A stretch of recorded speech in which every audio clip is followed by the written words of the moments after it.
시편 1편은 우리가 잘 아는 대로 시편 전체의 서론입니다. 이 1편을 잘 이해하면 나머지 시편들도 이해할 수 있습니다. 또 다른 시편을 공부를 해서 깨달으면 1편을 좀 더 깊이 있게 깨닫게 됩니다.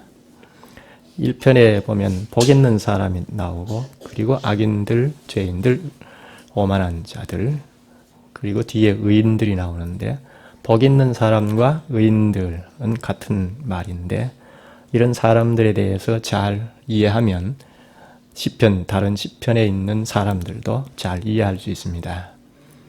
시편은 본래 구약 교회의 성도들이 삶의 현실에서 투쟁을 하면서 나타낸 노래이고 찬송이고 기도이기 때문에 시편을 잘 깨달으면 구약 성도들을 잘 알 수 있고, 그리고 예수 그리스도 안에서 현실을 살아가는 우리의 모습도 잘 볼 수가 있습니다.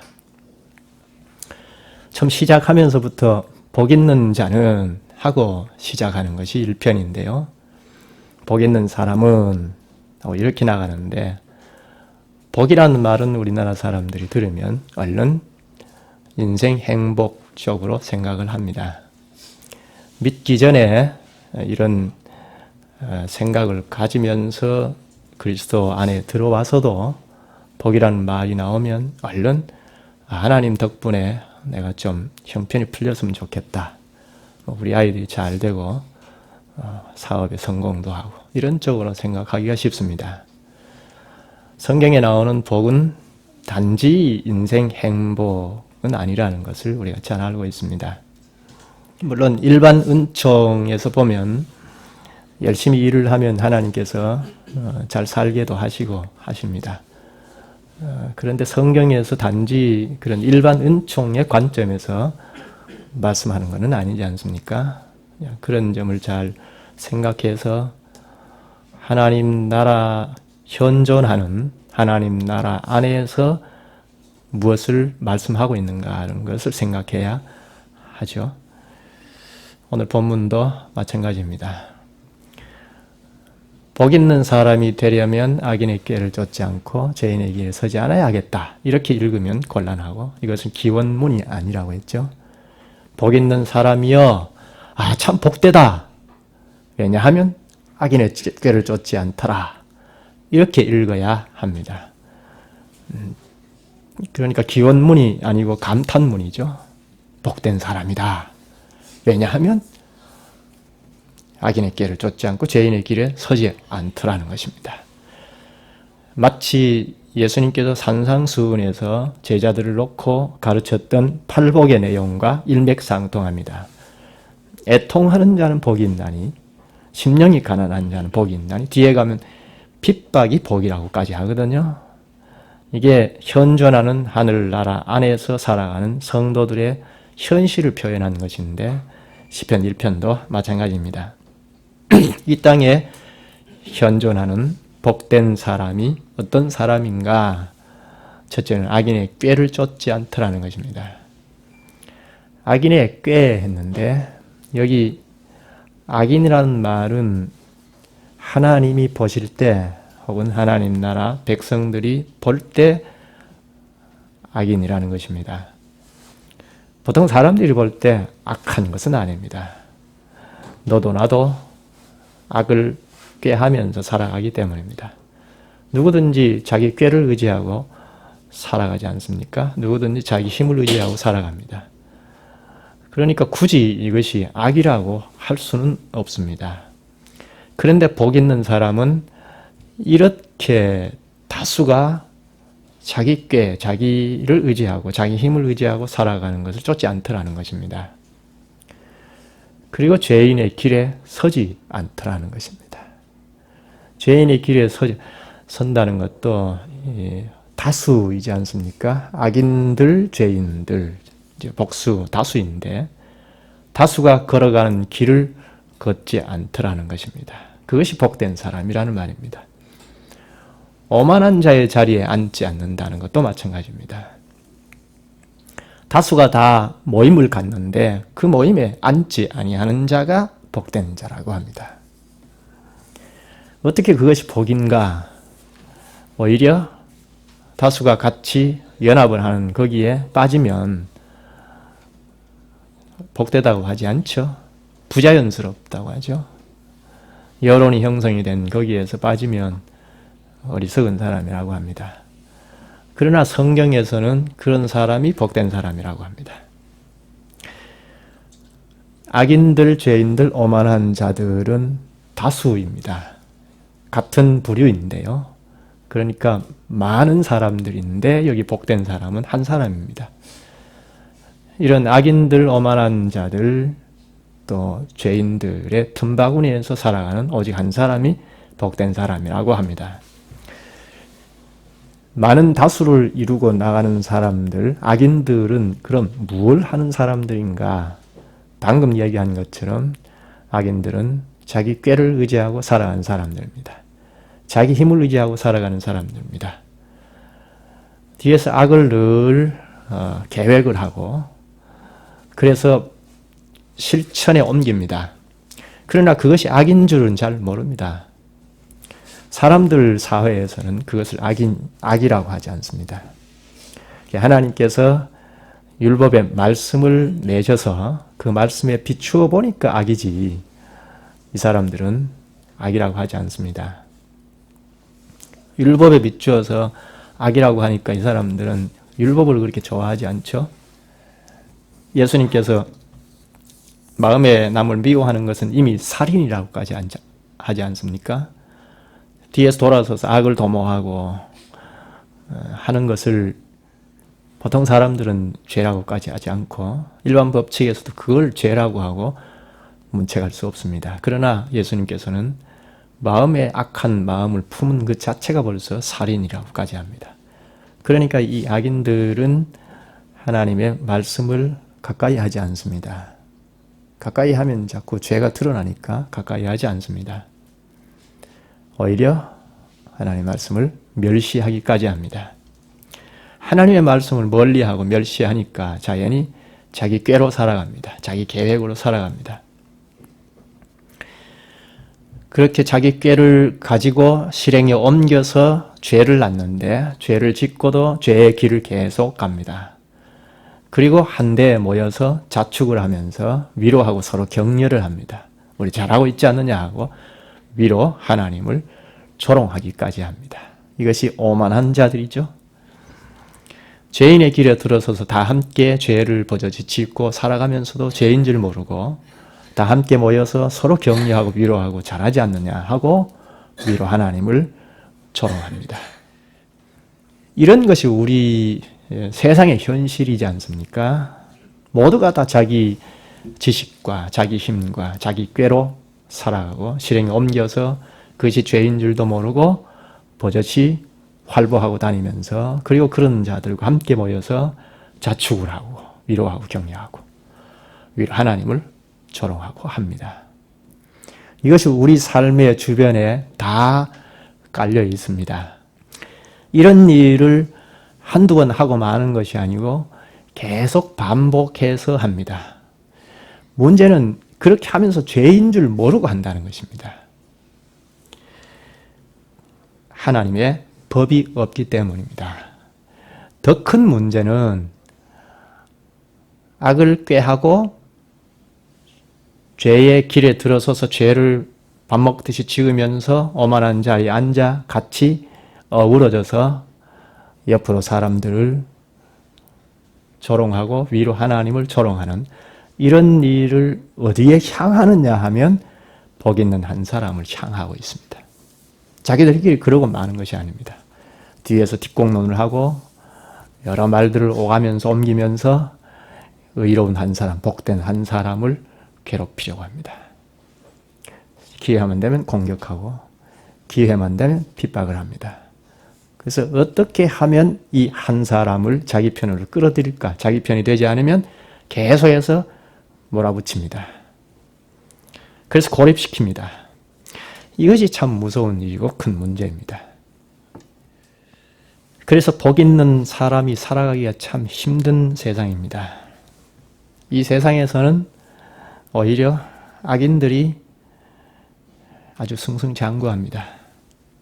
악인들이 번영하는 것을 시편에 잘 이야기했는데 시편 73편 5절부터 보면 사람들이 당하는 고난이 그들에게는 없고 사람들이 당하는 재앙도 그들에게는 없나니 그러므로 교만이 그들의 목걸이요 강포가 그들의 옷이며 살찜으로 그들의 눈이 솟아나며 그들의 소득은 마음의 소원보다 많으며 번영한 모습을 그대로 이야기합니다. 그들은 능욕하며 악하게 말하며 높은 데서 거만하게 말하며 그들의 입은 하늘에 두고 그들의 혀는 땅에 두루 다니도다.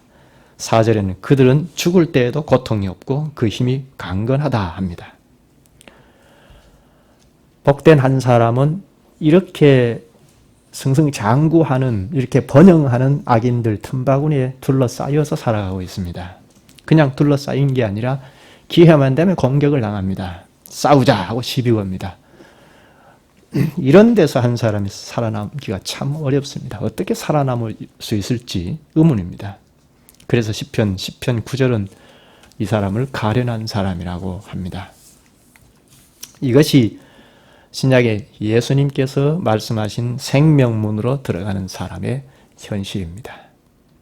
마태복음 7장 13절에 좁은 문으로 들어가라. 멸망으로 인도하는 문은 크고 그 길이 넓어 그리로 들어가는 자가 많고 생명으로 인도하는 문은 좁고 길이 협착하여 찾는 자가 적음이라. 이것이 복된 사람의 현실입니다. 이것이 수천 년 전 이스라엘의 어느 시인의 상황일 뿐 아니라 오늘 그리스도 안에서 살아가는 참신자의 상황이기도 합니다. 그런데 오늘 본문의 시인은 복된 사람은 복되다 합니다. 그 이유는 악인들, 죄인들, 오만한 자들 틈바구니에서 살아가지만 그들과는 전혀 달리 오직 여호와의 율법을 즐거워하여 그 율법을 주야로 묵상하기 때문이라고 합니다. 여기 율법은 모세오경뿐만 아니라 시편, 선지자의 글들, 구약성경 전체인 것을 우리가 잘 압니다. 심지어 하나님 말씀 전체라고 할 수 있습니다. 여기 한 사람이 복 있는 까닭은 악인들, 죄인들, 오만한 자들 한가운데 둘러싸여 살아갈지라도 하나님의 말씀을 즐거워하기 때문입니다. 여기 말씀을 즐거워한다 하는 것은 말씀을 가지고 수단으로 삼지 않는다는 것입니다.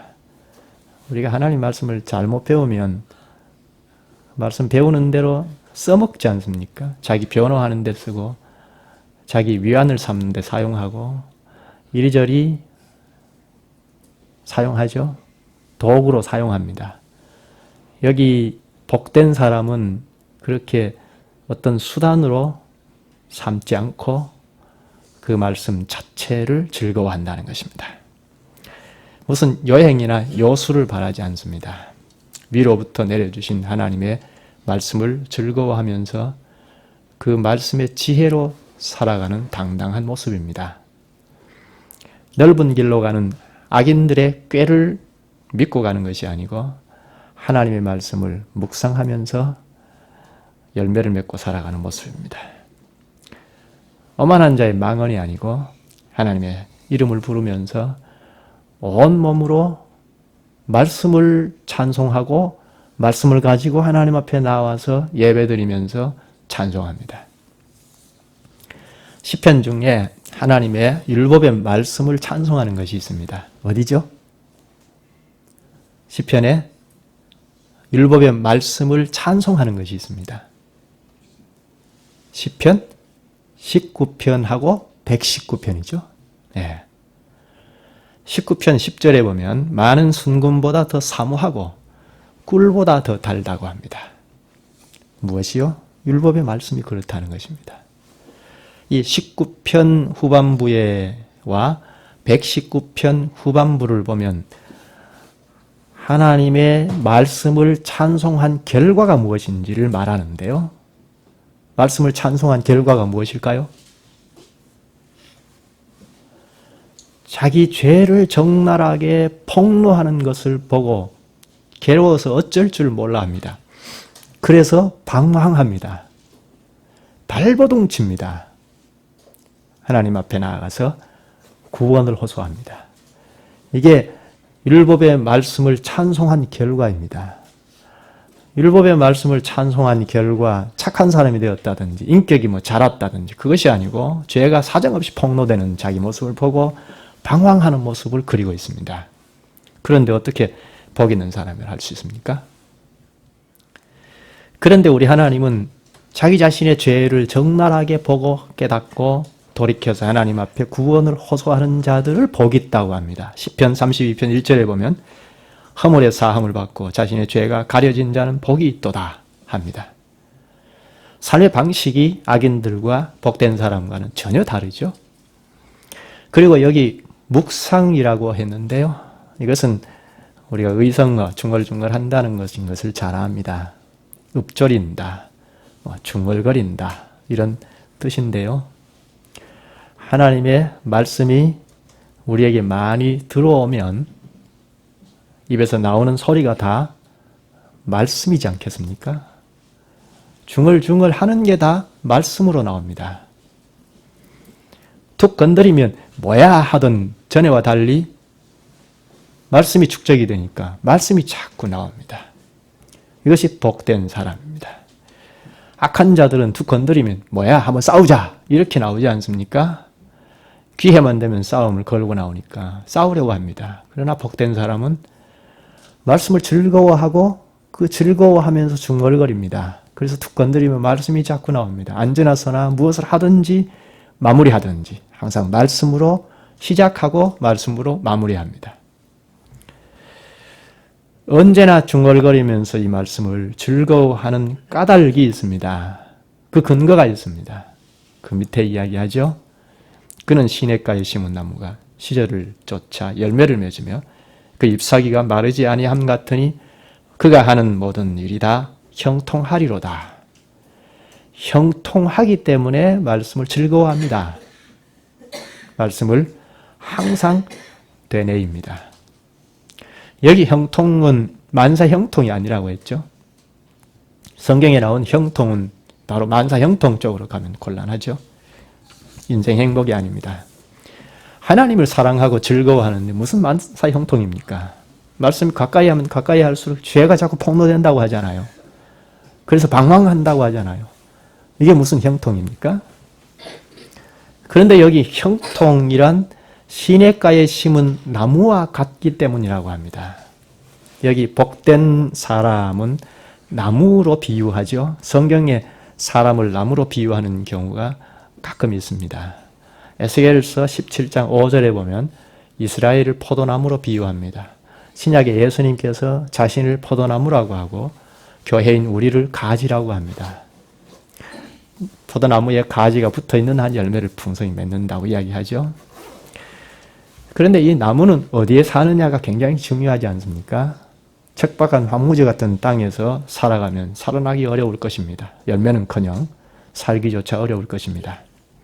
그런데 여기 시냇가에 심은 나무라고 합니다. 잘 자라고 시절을 쫓아 과실을 풍성히 맺지 않을 수 없습니다. 여기 시냇가는 이스라엘의 시냇가인 것을 우리가 잘 알죠. 이스라엘은 건기 때가 되면 시냇가에 물이 흐르지 않습니다. 비가 오지 않기 때문에. 그래서 관계수로 인공으로 만든 수로를 통하여 물을 공급해서 농사를 지을 수밖에 없습니다. 이런 시냇가에 나무를 갖다 심은 것입니다. 농부는 나무를 심을 수도 있지만 곡식을 심을 수도 있습니다. 이스라엘에는 아마 곡식을 심는 것이 훨씬 더 유리합니다. 그런데 농부는 나무를 갖다 심었습니다. 이것은 농부의 주권이죠. 여기서 사랑이 많으신 주권자 하나님을 볼 수 있습니다. 우리같이 천한 황무지같이 버려진 땅에서 겨우 살다가 영원한 죽음에 이를 저희들을 택하셨기 때문입니다. 이 본문의 나무는 심겨진 나무입니다. 시냇가에 주권자 농부가 큰 사랑으로 갖다 심었습니다. 농부의 크신 사랑으로 시냇가에 심어 주었기 때문에 잎이 청청하여 시절을 쫓아서 과실을 많이 맺습니다. 시편 92편 13절에 보면 복된 사람의 번영을 잘 나타내주고 있습니다. 이는 여호와의 집에 심기었으며 우리 하나님의 뜰 안에서 번성하리로다.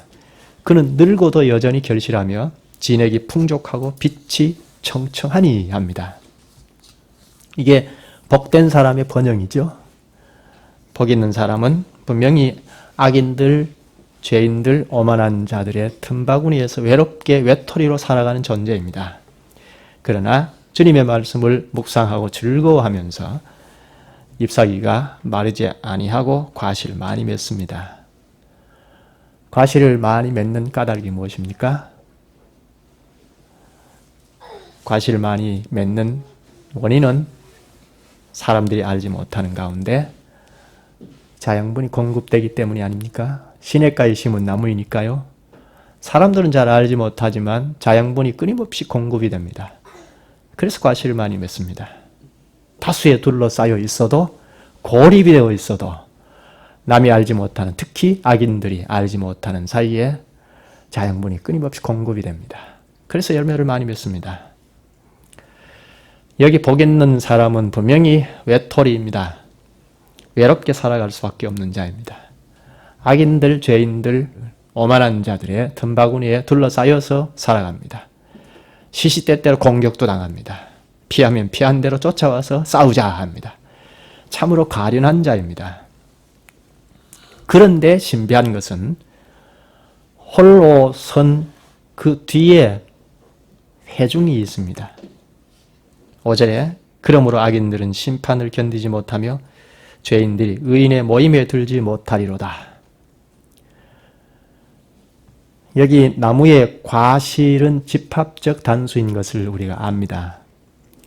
한 사람은 여호와의 말씀을 즐거워하며 주야로 중얼거리고 묵상하는 가운데 시냇가에 심겨진 나무처럼 잎사귀가 마르지 않고 청청하게 자라서 많은 열매를 맺을 때 의인의 회중을 이룹니다. 이 의인의 회중에는 죄인들이 들지 못한다고 하죠. 오늘 우리 자신들을 가만히 살펴보면 우리는 본래 여기 의인들의 회중에 들지 못하던 이방인입니다. 악인들, 죄인들, 오만한 자들의 그 모임에 함께 어울려서 살아가던 자들입니다. 죄를 지어놓고 뻔뻔스럽게 죄인 줄 모르고 활보하면서 다니던 자들이었습니다. 기회만 되면 뒤로 돌아서서 뒷공론하면서 꾀를 도모하고, 그래서 복된 사람을 어떻게 하면 해치고 내가 일어설까. 그래서 실행에 내가 만들어 놓은 길을 올라서서 걸어가고 있습니다. 죄를 지으면서 살아갑니다. 그것 하나 죄인 줄 모르고 살아가면서 그들과 함께 어울려서 서로 자축하고 격려하고 위로하면서 우리 살만하다 하고 위로 하나님을 조롱합니다. 그런데 농부 대신 하나님께서 우리를 크신 사랑으로 택하시고 이 척박한 황무지 같은 세상에서 우리를 시냇가로 옮겨 심어주셨습니다. 이 시냇가가 예수 그리스도입니다. 예수 그리스도는 성전인 것을 우리가 잘 알죠? 그리스도는 성전입니다. 하나님의 집입니다. 시편 92편 13절에 여호와의 집에 심기었으며 우리 하나님의 뜰 안에서 번성하리로다. 그는 늙어도 여전히 결실하며 진액이 풍족하고 빛이 청청하니 여호와의 정직하심과 나의 바위 되심과 그에게는 불의가 없음이 선포되리로다. 이게 복된 사람의 번영입니다. 여호와의 집에 심겨져서 번성합니다. 우리를 그리스도의 십자가의 대속의 공로를 입히셔서 그리스도에게로 다 연합시켜 주셨습니다. 요한복음 15장 5절에 보면 예수님께서 나는 포도나무여 너희는 가지니 그가 내 안에 내가 그 안에 거하면 사람이 열매를 많이 맺나니 나를 떠나서는 너희가 아무것도 할 수 없음이라 하셨습니다. 주님께서 공급해 주시는 양식으로 열매를 맺고 많이 맺고 살아가는 이들이 바로 복된 사람, 오늘 교회입니다. 이런 사람이 복 있는 사람이요 의인입니다. 이렇게 하고 마치면 우리가 좀 큰 위안이 되고 좋기는 한데 하나 빠뜨리는 것이 있습니다. 그리스도 안에 있는 우리가 조심할 것이 하나 있습니다. 그것은 이 시편 1편에 나오는 악인들은 이스라엘 교회 안의 사람들입니다. 악인들, 죄인들, 오만한 자들은 불신자들이 아닙니다. 이스라엘 교회 안에서 버젓이 존재하고 있던 자들입니다.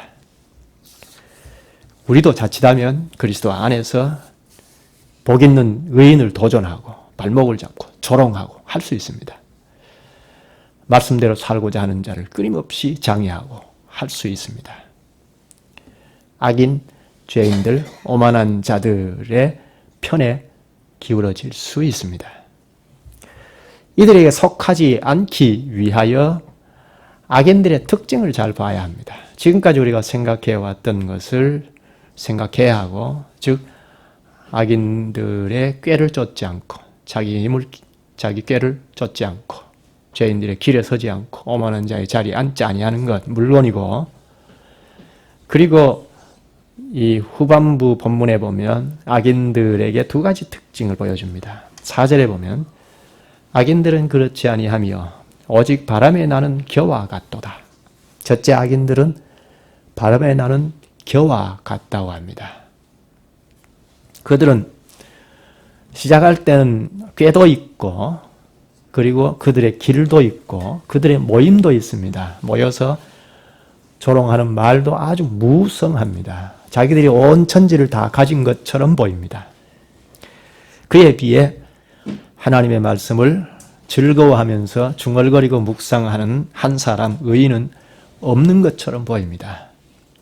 그런데 그렇게 무성하게 보이던 악인들이 결말에 가서는 바람에 나는 겨와 같다는 것입니다.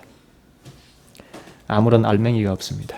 겉으로는 무성한데 실질상은 알맹이가 없습니다. 쭉정입니다. 후 하고 바람이 불면 다 날아가 버리는, 흔적도 없이 사라질 그런 인생입니다. 이것이 하나님은 없다 하고 위로 하나님을 사정없이 조롱하면서 의인들을 괴롭히고 발목을 잡고 기회만 되면 싸우자 하고 시비 걸고 이런 자들입니다. 자기가 만든 꾀가 있고 자기가 만든 길로 살아가고 그런 자들의 말로입니다. 또 둘째, 재판의 자리와 의인들의 모임에 들지 못하는 특징이 있습니다. 5절에 보면 그러므로 악인들은 심판을 견디지 못하며 죄인들이 의인들의 모임에 들지 못하리로다. 장차 주님께서 다시 오셔서 알곡과 가라지를 구분하는 재판을 하실 때 그 재판을 견디지 못합니다. 처음에는 악인들이 스스로 재판의 자리에서 복된 사람도 재판에서 옳지 않다고 하고 그렇게 사는 것이 아니라고 하고 위로 하나님까지 조롱하면서 재판을 했습니다. 그런데 나중에는 쭉정이가 되어 다 날아가 버렸습니다. 그 자리에 의인들이 차지하고 있습니다. 죄인들이 의인들의 모임에 들지 못하리로다. 죄인들은 이 의인들의 회중에 들지 못합니다. 죄인들은 이 의인들의 모임을 멀리하죠. 쭉정이 신앙을 갖고 있고 이 의인들의 회중에 들지 못하고 바깥 어두운 데 쫓겨나서 슬피 울고 이를 갑니다. 우리가 어디에 속해야 하겠습니까? 야고보서 4장 8절에 보면 하나님을 가까이 하라. 그리하면 너희를 가까이 하시리라. 죄인들아 손을 깨끗이 하라. 두 마음을 품은 자들아 마음을 성결하게 하라. 여기 하나님을 가까이 하라 했고 두 마음을 품지 말아라 합니다. 하나님을 가까이 하는 자는 악한 자들로부터 구별되는 결정적인 득권을 드러내죠. 하나님을 가까이 하면 악인들과 죄인들과 오만한 자들과는 뚜렷하게 구별된다는 것을 결정적으로 나타내 보여줍니다. 그리고 두 마음을 품은 자는 하나님과 악인들과 겸하여 갖는 것을 뜻합니다. 하나님도 갖고 악인들도 내 편으로 삼고, 하나님과 악한 것을, 이 두 주인을 섬길 수 없습니다. 두 마음을 품은 사람은 이 세상에서 가장 비참한 사람입니다. 왜 그렇습니까? 회중인 교회에서도 인정을 못 받고 세상 사람들에게도 인정을 못 받기 때문입니다. 예수님께서는 생명의 길과 사망의 길을 우리 앞에 두시고 하나님의 말씀을 즐거워하면서 날마다 묵상하는 가운데 그 말씀대로 살라고 권고하십니다. 여호와의 회중들과 함께 하나님의 말씀을 찬송하면서 나오라고 하십니다. 여기까지 하시죠. 기도하십시다. 자비하신 주님, 믿음의 조상 아브라함에게 약속하신 그 거룩한 나라를 그리스도 안에서 다 이루시고 이 땅에 그리스도의 직분에 참여하게 하신 교회의 저희를 참여하게 하셔서 이렇게 새해 첫날부터 주님의 말씀 앞에 이르게 하시니 감사옵나이다. 구약 성도들이 불렀던 복 있는 사람이란